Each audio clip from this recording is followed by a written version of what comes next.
Good morning, children. Today again I am going to solve some numericals. From tomorrow we'll start new lesson, that is lesson number 10, gravitation. So please start the reading of lesson 10. Okay. So let's see some more numericals. Page number 129.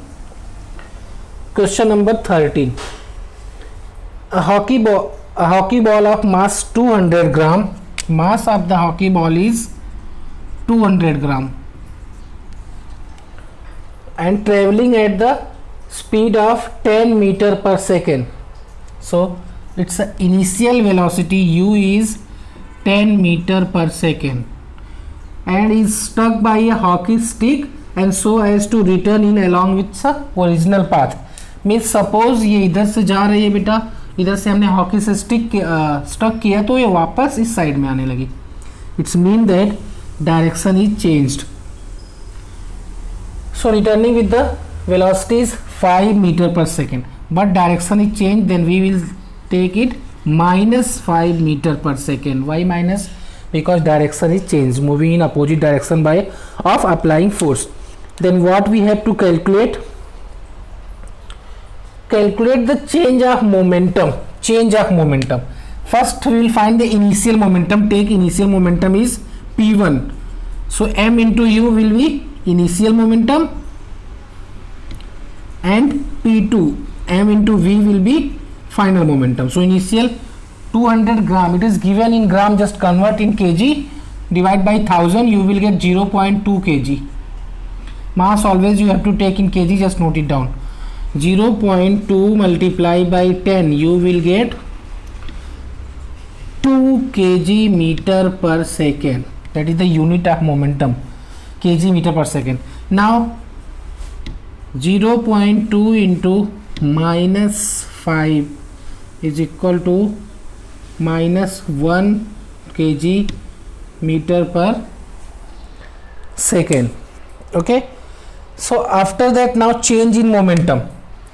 Change in momentum means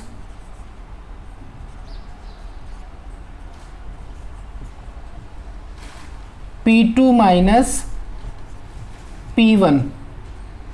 P2 is minus 1, then minus 2, minus and minus add करेंगे तो minus 3 kg metre पर second.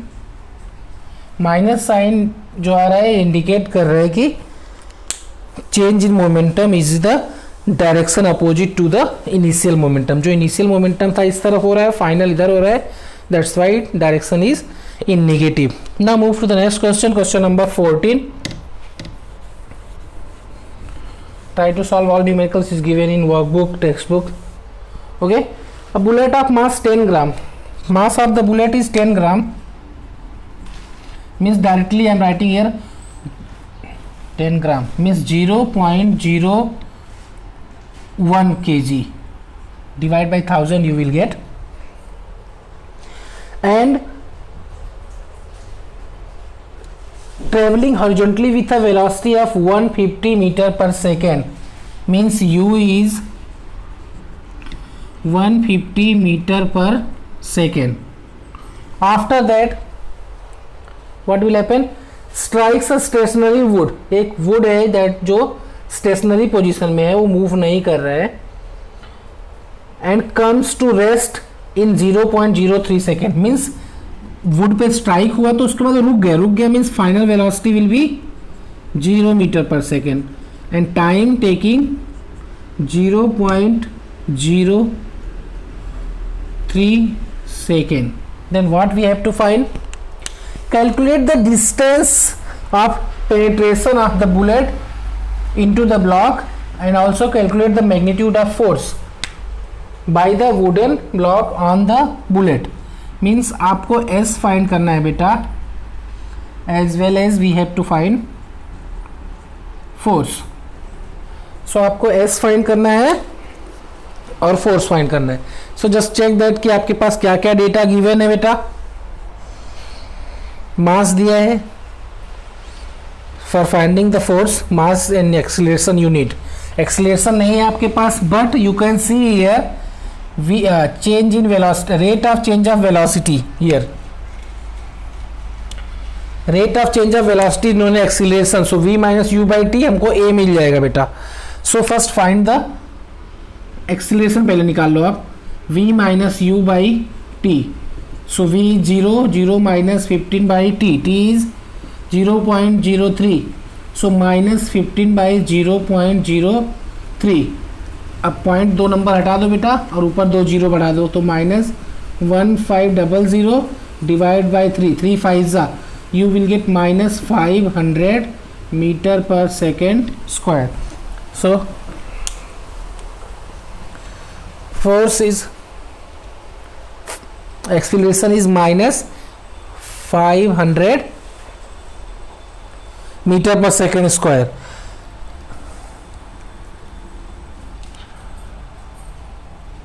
Sorry, it is 150 is given, 150, so 30, so one more zero, 5000 meter per second. Now find the force. Mass 0.01 into acceleration minus 5000, so you will get 1 0 will be cancel, sorry 2 0 will be cancel, then minus 50 Newton will be the force. Okay, minus sign क्यों आ रहा है force का? क्योंकि object इधर move कर रहा था और फोर्स लगा तो ऑब्जेक्ट का डायरेक्शन चेंज हो गया, that's why it is given in minus. Now you have to find S. For finding the S, just use the formula, last formula use करो. v square minus u square is equal to 2as. You can use second formula as well because now you have a, v, u and t. So t दिया है तो आप second use कर सकते हो, no problem. Okay, now put the values. v is 0, so 0 minus u is 150, so 150 square is equal to 2 multiply by acceleration हमने find किया है, क्या है acceleration? minus 5000 into s. तो s क्या हो जाएगा बेटा? इस ये बाकी पार्ट को इधर लेके आएंगे तो क्या हो जाएगा? Minus 150 into 150 whole divide by 2 multiply by minus 5000. 1 2 2 0 cancel, minus minus cancel, 550 बचा आपका. इधर फिर से लिख लो, 15 into 15 whole divide by 2 into 50. Okay, so 5 10s are 5 3s are. Now 15 3s are 45 and 45 by 20, तो हमारा बचेगा 45 by 20. 5 से कट करो, 5 4s are 5 9s are, so 9 by 4 means 2.25 meter. That will be a distance covered. Okay, let's see the next numerical number 15. सब numericals तो solve नहीं हो सकते बेटा, इसलिए प्लीज़ आप खुद से भी ट्राई करो. अगर कोई न्यूमेरिकल नहीं आ रहा देन इन्फॉर्म मी बेटा. 15 an object whose mass is 1 kg. Read the question, जैसे जैसे पढ़ते चलो इसके according write down in your notebook. Okay, traveling straight line with velocity is 10 meter per second. U is 10 meter per second. Collide with and strike a stationary wooden block. Little bit similar question, but see, and strike it to the stationary wooden block. ये एक wooden block है जिसको M1 ले लो बेटा, और M2 wooden block है जिस पे वो स्टिक हो रहा है और उस that mass है 5 kg. Then both move of together in a same straight line. जैसा हमने कल क्वेश्चन नंबर 11 देखा था उसी तरह है. एक ऑब्जेक्ट है आपका, मूव कर रहा है, फिर वो स्टेशनरी ब्लॉक से स्टक होता है, उसके बाद दोनों स्टिक होकर के मूव करते हैं. Then what we have to find, calculate the total momentum just before the impact and after the impact. Means we have to find initial moment, sum of initial momentum on the basis of conservation of mass. This question is given. So sum of initial momentum of both object and sum of final momentum we have to find. Okay, so object they are saying that wooden block is at stationary position, means इसका अगर हम u2 ले लेंगे that is 0 और इसको ul ले लो, तो आप सबसे पहले इनिशियल मोमेंटम निकाल देते हैं बेटा। क्या है initial moment, sum of initial momentum of both object.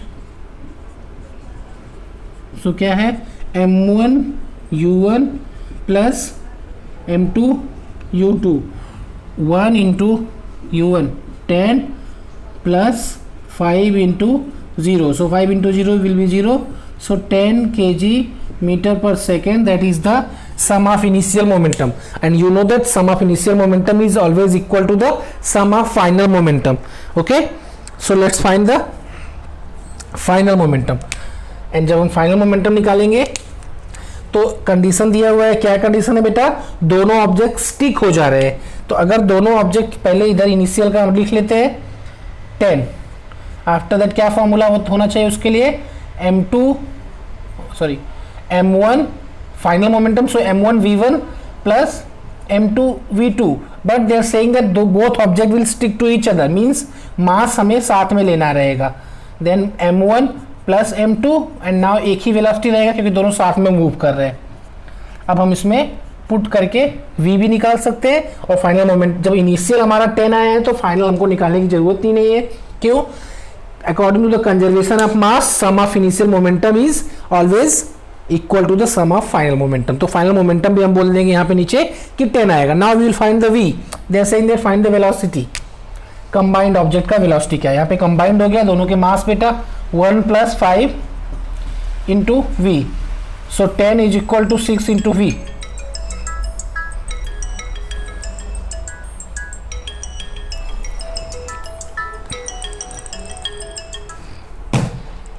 Ten is equal to 6 into v. Now 6 से अब इधर डिवाइड कर दो बेटा, so v is equal to 10/6, इसको आप कन्वर्ट कर लेना मीटर पर सेकेंड, कन्वर्ट करोगे तो आपका आएगा 1.67